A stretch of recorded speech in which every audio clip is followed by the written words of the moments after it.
Welcome to The Explainer. Today, we are talking about a single idea that completely redefines what's possible, an idea that shifts our thinking about disability away from charity and towards dignity, away from limitations and towards potential. And to really get what this means, just listen to Malala's story.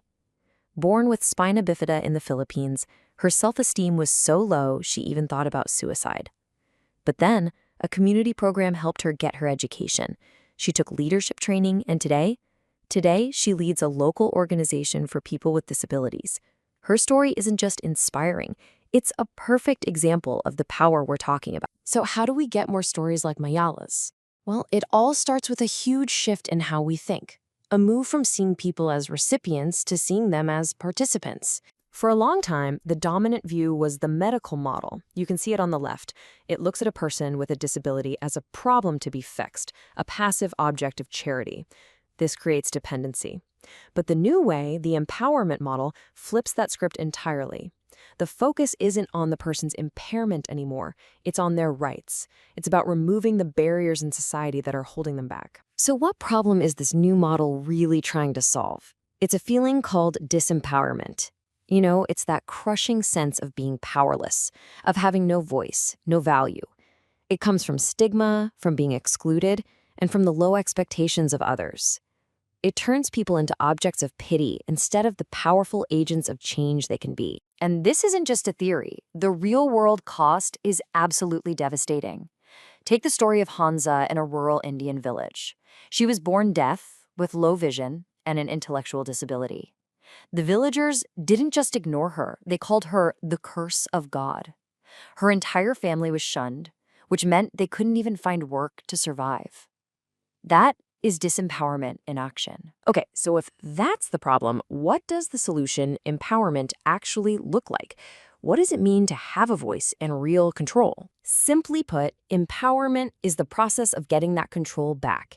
It means having a voice that people actually listen to. It means you get to make your own choices about your own life. And it means you get to fight for your rights and demand the respect you deserve as an equal citizen. But here's the really crucial part. Empowerment is not a gift.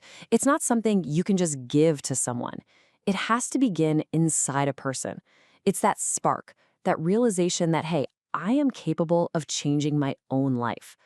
It's a shift from being a passive recipient to becoming an active driver of your own destiny. And that journey, it often follows these 4 key steps. First, there's awareness, that initial spark where you realize change is actually possible.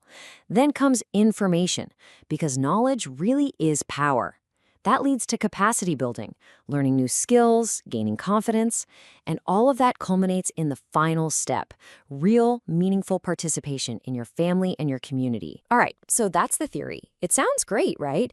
But how does it actually work on the ground? Let's break down 5 key ways this is put into practice. These 5 things you see here are really the practical pillars of empowerment.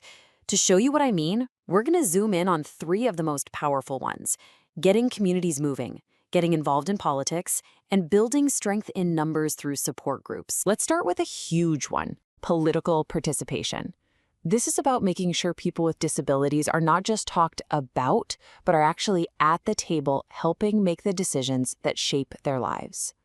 It's the simple but revolutionary principle of nothing about us without us. And check out this incredible story from Uganda that shows you just how powerful this can be.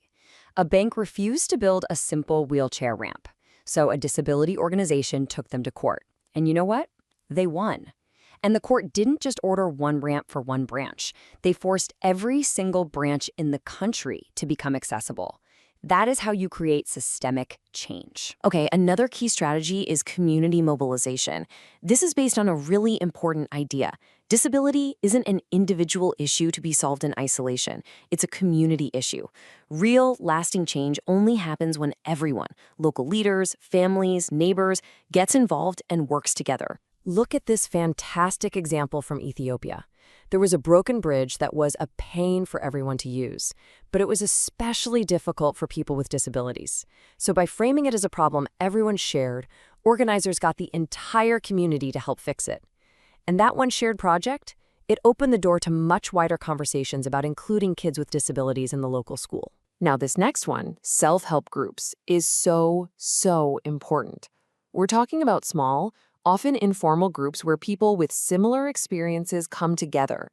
It's where they can find support, solve problems, and crucially realize, wait, I'm not alone in this. That shared understanding builds the confidence to act together. For a perfect example, look at landmine survivors in Vietnam. For a long time, they faced terrible social exclusion, but then they formed these exact kinds of groups. They started just by supporting each other, but they grew into this powerful collective voice that now successfully lobbies and influences local health services to better meet their needs.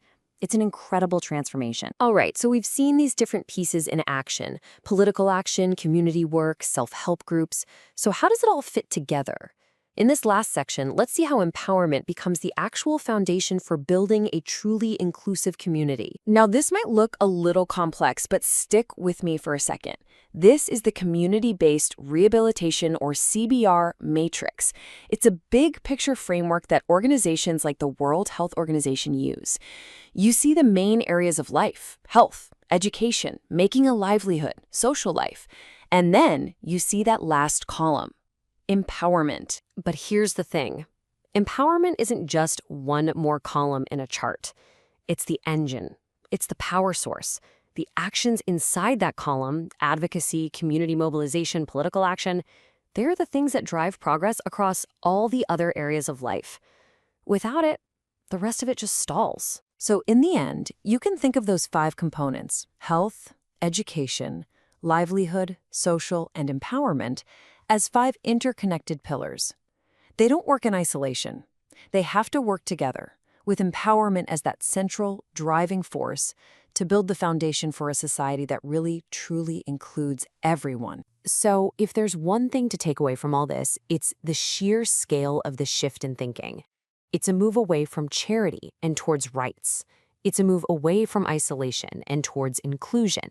And maybe the most important move of all, it's a move from being a passive recipient to being an active citizen. And that really just leaves us with one final thought. This isn't just a niche topic about disability. It's a universal principle. So I'll leave you with this question. How could you apply this idea of empowerment to unlock the hidden potential, not just in individuals, but in your entire community?